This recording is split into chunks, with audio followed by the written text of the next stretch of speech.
What's up, y'all? Welcome back to the Onyx Report's Black Masculinist news for the day. I appreciate your patience. I think I'd let you guys know on my Wednesday live show, my computer crashed Sunday night and Monday morning on two whole different levels.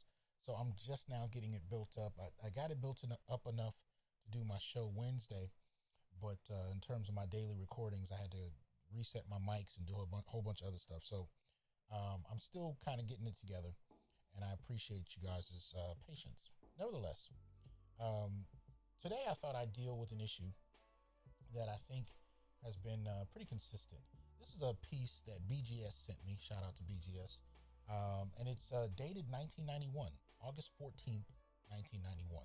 And you can find this on New York Times, and it's entitled Detroit Boys Only Schools Facing Bias Lawsuit.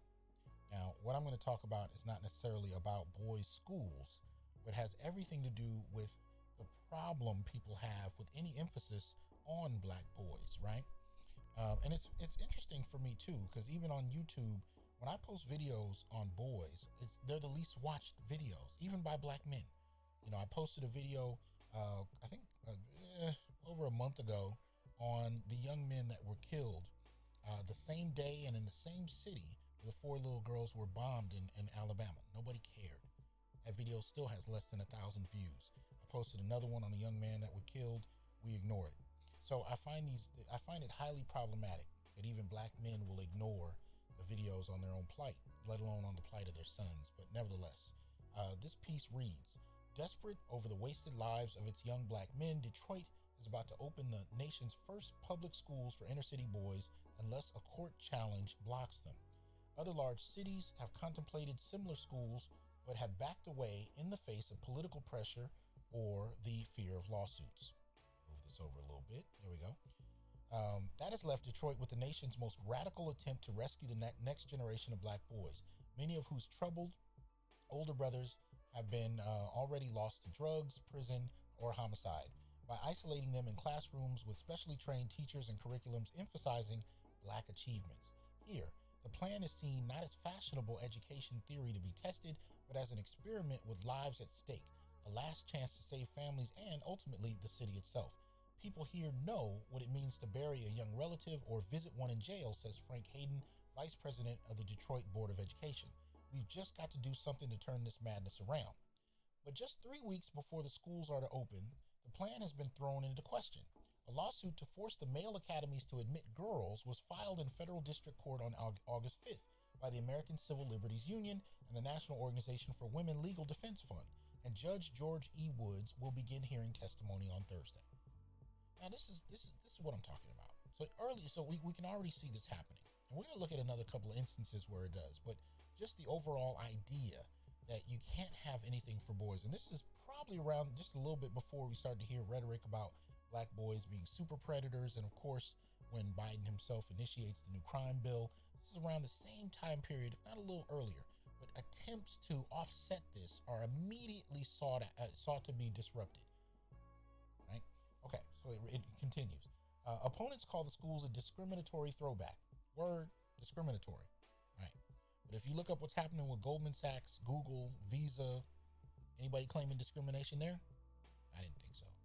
Anyway, race is not the issue because 90% of Detroit's public school students are black, but opponents say that in denying girls access, the academies are ignoring the problem of inner city girls, like teenage pregnancy and dependence on welfare. There's clearly a crisis, but the crisis is all urban school children, says Howard Simon, executive director of ACLU of Michigan. These schools may open up a whole new world for these boys that should be open to girls too. This is what's problematic. A lot of my work in black male studies is unapologetically identifying black boys and men that need the attention. They need the attention in terms of policy. They need the attention in terms of public scrutiny. They need the attention in terms of resources and support. But we have this practice of, if you name them, it's inherently exclusionary, it's inherently sexist, it's inherently racist to identify just black boys and men. We got to talk about everybody, right? And when everybody is talked about, black boys and men find their ways out of the conversation, right? That's one of the things that happened. I've seen it happen at Fresno State. I've seen it happen at larger institutions. I've seen it happen in terms of national policy. We are hesitant to speak very directly and unapologetically toward the needs of black boys and men for fear of being labeled. And yet, when we allow that conversation to undermine any efforts we have toward uplifting them, they continue to fall further, right? And we know that now, first of all, even though this is 1991, there's never been a year in American history where more black males have gotten college degrees than black women. So we're really not talking about something that's going to negatively impact girls in a way where boys are going to have an advantage. Not in the black community. It's not going to happen. But we talk about it that way, and therefore people shoot down any targeted, focus on black males and boys as if it's inherently sexist. But if there's a targeted focus on girls and women, it's received well, because the assumption is that women and girls have to be doing worse, because that's the narrative that comes out of the white community. And even that's problematic, and it's not always true. But for black boys, it's rarely true that they are advantaged over girls and women. But anyway, you can tell this one pissed me off. So anyway, so at issue is whether the crisis facing young black men justifies the exclusion of girls. Get this straight, sorry. The exclusion of girls from these specialized academies, and whether indeed single-sex schools are the best setting in which to teach black boys. While the boys-only schools are not officially restricted to blacks only, they are in fact aimed specifically at black youths who made up the overwhelming majority of students. Supporters cite statistic after statistic to explain the extraordinary remedy they seek. In virtually all black district virtually all black district of 170,000 students, 70% are being reared by single mothers. That's up to nearly 80 at this point. Nearly 2 out of every 3 boys entering high school in Detroit do not make it to graduation, as against 1 of every 3 girls. Black boys account for the overwhelming majority of disciplinary problems, and I don't know if they're going to mention it yet, but we also know that when it comes to being assigned to special education, that is something that black boys are unparalleled in that. So already though, because this is specific to Detroit, we can see the data. 2 out of every 3 boys entering high school in Detroit do not graduate, right? Put another way, only 1 out of 3 do, right? Whereas against one of Detroit, as against 1, this is badly written, as against 1 every 3 girls, right? So basically what they're saying here is that 1 out of 3 girls don't graduate, whereas 1 out of 3 boys do. But no, we can't do anything for boys because we can't. Right. Okay. And in a city where some neighborhoods gunfire is as common as the sound of the ice cream truck, homicide is the leading cause of death among black males over the age of 10. People looked at the statistics on the life chances of African-American males and their lack of performance at every level of the school system and decided that what we were doing wasn't working, said Dr. Deborah McGriff, the newly appointed superintendent of schools. The Detroit plan goes much further than that of New York, where political divisions have left a black male school called the Ujamaa Institute on hold, or even Milwaukee, where the idea first gained attention. There, 2 schools devoted to African-American curriculums, originally planned exclusively for boys, will open to both boys and girls next month. Detroit's male academies, as they are called, are to provide the regular curriculum, with teaching infused by African-centered education and training in what it means to be a man for about 560 boys at 3 grade schools. Right? The teachers are getting special training in Afrocentric curriculum and in alternative teaching methods. Black men teachers are being recruited as role models. Saturday classes and extra tutoring are planned. Right? School district argues that black boys need intensive, specially tailored instruction and discipline to build self-esteem and to keep them from falling through the cracks. The district points to the de facto all-black, all-boys schools that already exist here, like the High School Development Center in Detroit, a school of last resort for students with suspension and disciplinary problems that happens to be all male. We've had all-boys schools in urban areas for all the wrong reasons, says Dr. Clifford Watson, principal of Cooper Elementary School, the site of one of the 3 new male academies. The moment we start to talk about something preventative, then the folks come out of the woodwork. Right. So there already are predominantly black male schools, but they are really kind of punitive. They're really a school of last resort, right? Whereas we're talking about schools that are designed to prevent them from having to go there. Anyway, so some educators fear that the expectations in Detroit may be too high, that whatever is tried within the walls of these academies, however noble, may not turn around the lives of children who must go to bed hungry or dodge bullets to get to school. But proponents repeatedly cite the successes of other single-sex endeavors, ranging from the Boys Choir of Harlem to military academies and parochial schools. When a man walks into a room and says, "Johnny, sit down," Johnny sits down, said Dr. Spencer H. Holland, director of the Center for Educating African American Males at Morgan State University in Baltimore. These boys have not really seen men who are nurturing, men who are kind. Dr. McGriff and several school board members say that they want to start a similar school for girls here, a proposal that still would not satisfy the objection of the plaintiffs, but one they hope would meet federal requirements for comparable facilities for both sexes. While the Detroit schools have been described as the only ones in the country explicitly for black boys, the board, mindful of the pending lawsuit, argues that the schools have not really barred girls from applying, but have decided to give preference to boys, knowing that they will have more than enough applications for boys to fill the 560 places. Indeed, one girl was inadvertently admitted through the school's lottery and will be accepted. Right? So this was interesting. So just in terms of that paragraph, right, it talked about, let's see, while the Detroit schools have been described as the only ones in the country, right? The only ones in the country explicitly for black boys. So understand what that means. 3 grade schools in 1991 that would have been the only type, the only kind of its ilk in the entire country was opposed because it might actually help boys. But this idea that girls are being excluded from something, even though the data even at that time showed that it was, anyway. All right, so I'm going to continue before I get real pissed off and lose it. For now, the academies are getting ready for the first day of school on August 27th, devising their new uniforms and textbooks. The schools are already being informally called by their new working names: Malcolm X Academy, Marcus Garvey Academy, and Paul Robeson Academy, referring to the slain black Muslim leader, the black nationalist who led a Back to Africa movement early in the century, and the classical actor. Dr. Watson's school, Woodward Elementary, has become Malcolm X Academy. For years and with great frustration, he's presided over this all-black school in one of Detroit's toughest neighborhoods, where 80% of the students are being reared by single mothers and where neighborhood gangs do some of their best recruiting.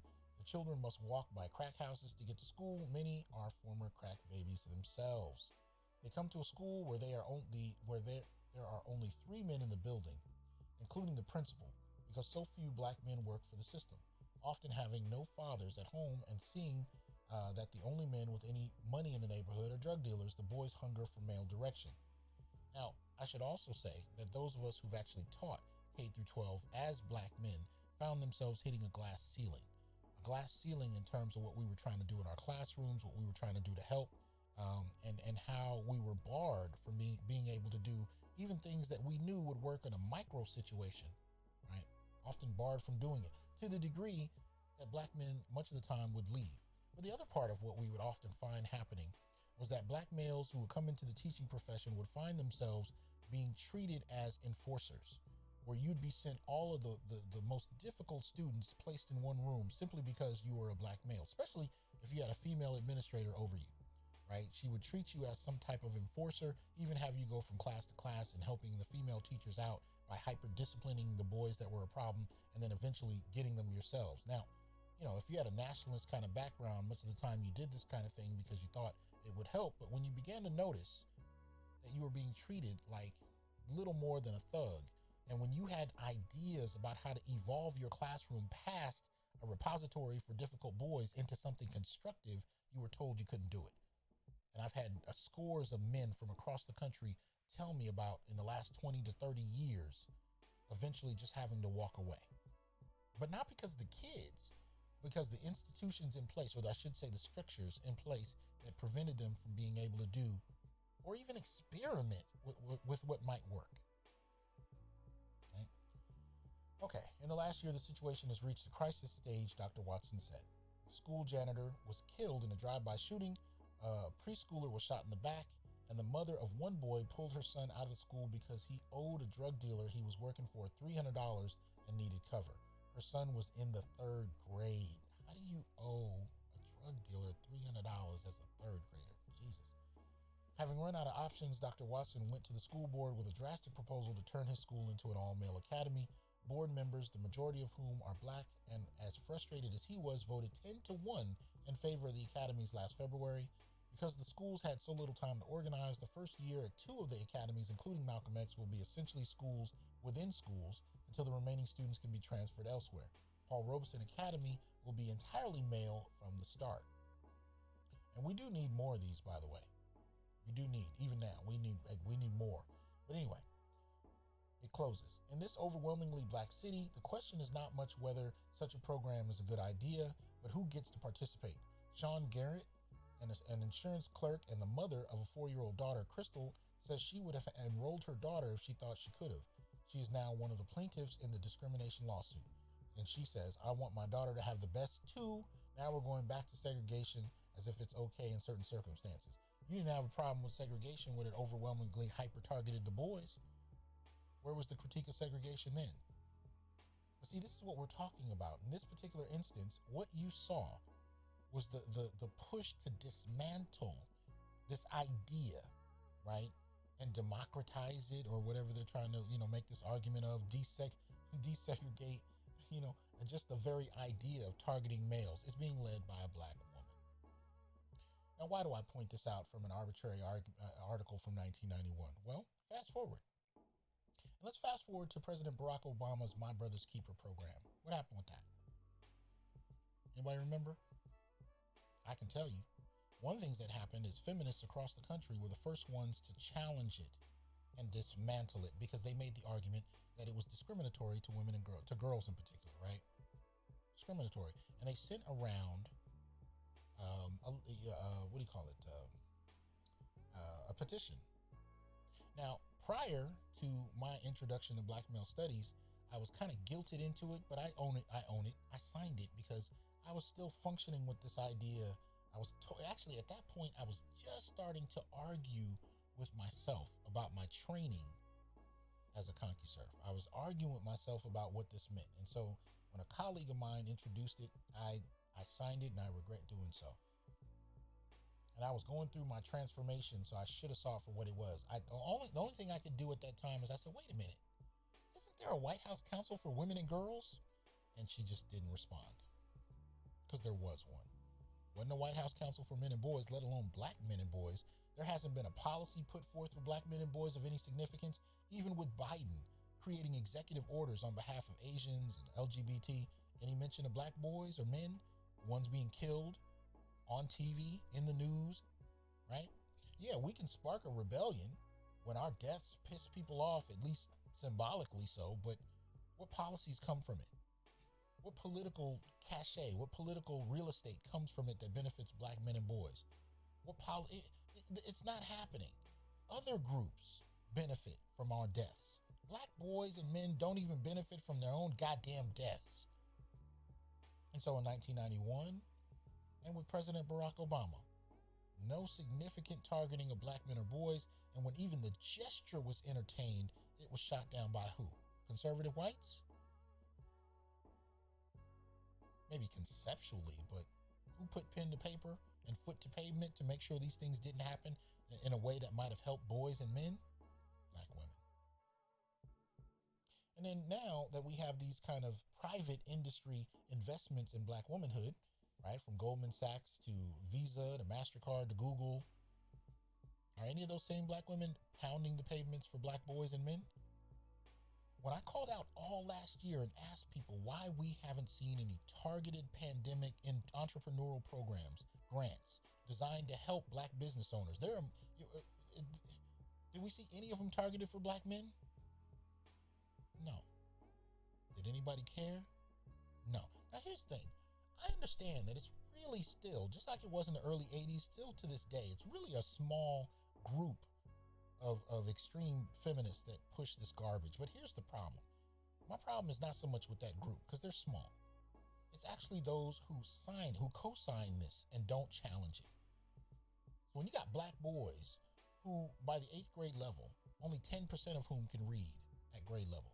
When it comes to math or science, only 12% can perform at grade level. When that's happening nationally, and the mothers are not putting foot to pavement, they're not raising hell about it, that pisses me off.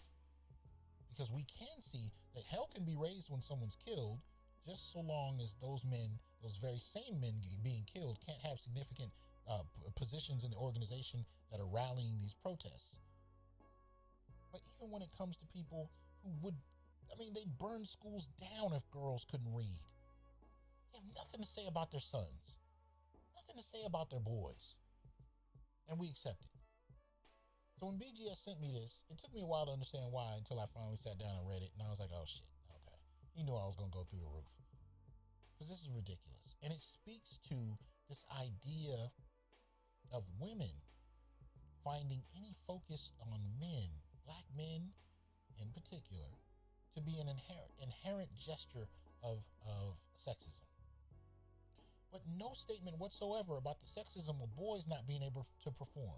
Of boys being the number one group to be put out of schools at record numbers, pushed into special ed. No statement about the bifurcation of sexism in that regard. Institutional sexism. Because look, if girls were failing out of school, specifically on the basis of being girls, being pushed into special ed, being pushed into detention, being kicked out of schools, we would call it sexism. Do we call it sexism when it's the boys? No, we call it par for the course. And when we start to develop remedies specifically for them, we complain that it's inherently sexist.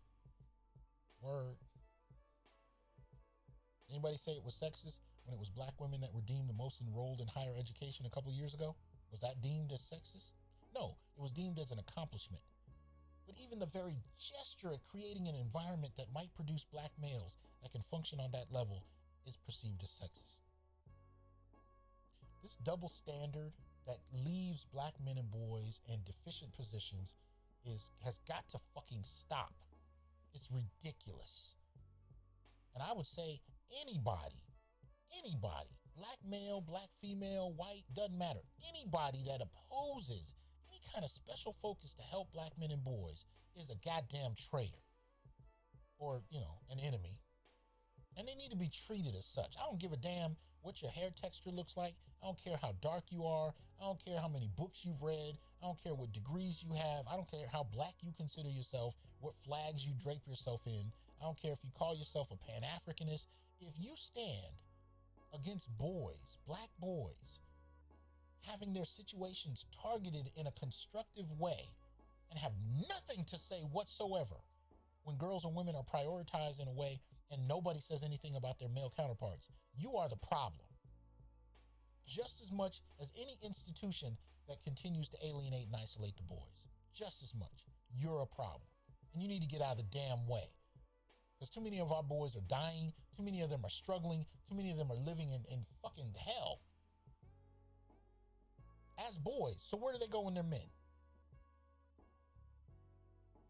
Yo, I hope that you will join me, support the channel, like, share, subscribe, join, donate, do whatever you can, but support the channel, join me in speaking out and really getting men to the point where we can identify what this shit is, call it out, speak it loudly and unapologetically. And let me tell you this, and this is a response to one brother who wrote me, and he was saying something along the lines of, I support your show, but I noticed the more I support your show, my girlfriend doesn't like it.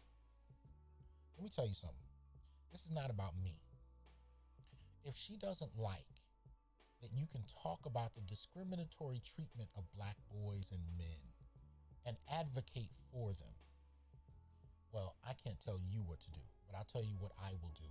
I will walk the fuck away from anybody that tells me that my son is not human enough to deserve to be targeted for what he needs, especially when we have no problem doing it for other groups. If you got a problem with black men speaking on the needs of black boys and men, or brothers, you find yourself with somebody, I don't care if it's a friend, a lover, a wife, a mother, a grandmother, if anybody takes issue with that, I can't tell you what to do, but I tell you what I do, and I have done. I will walk the fuck away. Because if that's the stance you take, you don't need to be in my space at all. Be well. I hope to hear from you, brothers. If anybody has any additional information on this or any other similar stories, please make sure you share them in the comment section, y'all.